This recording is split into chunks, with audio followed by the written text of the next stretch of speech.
Motorboat Magazine, nous sommes à bord du Lomac Gran Turismo 12.0. C'est le plus grand modèle open de la marque milanaise Lomac, de fabricant de semi-rigide milanais.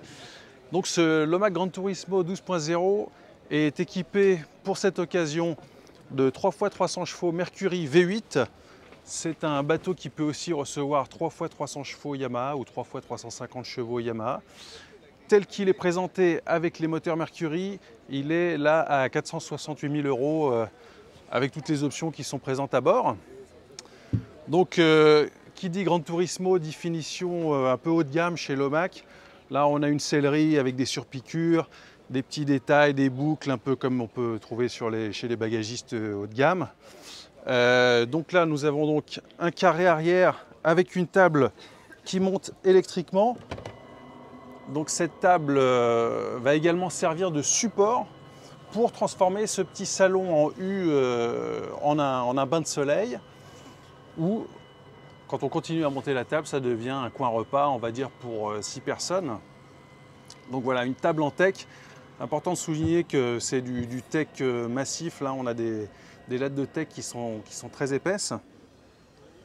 Et donc à partir de là, on a une console centrale ici, surplombée par un T-top en polyester qui va servir à ombrager non seulement le poste de barre mais une partie du cockpit.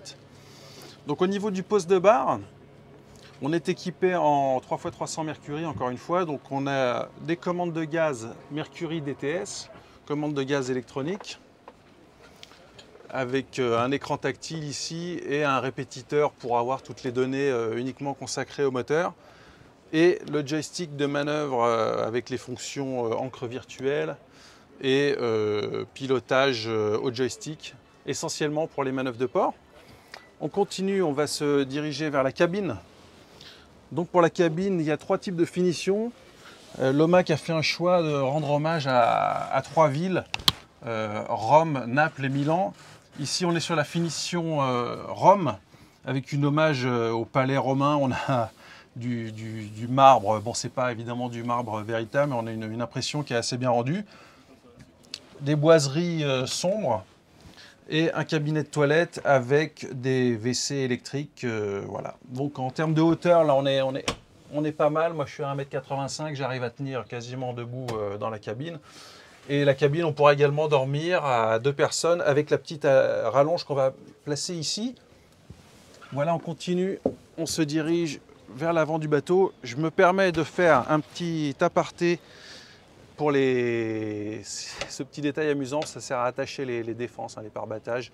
Donc on gagne un peu de temps. C'est assez rare sur les bateaux de trouver des endroits faciles sur lesquels on peut fixer les défenses en arrivant au port. Voilà, donc ici une main courante.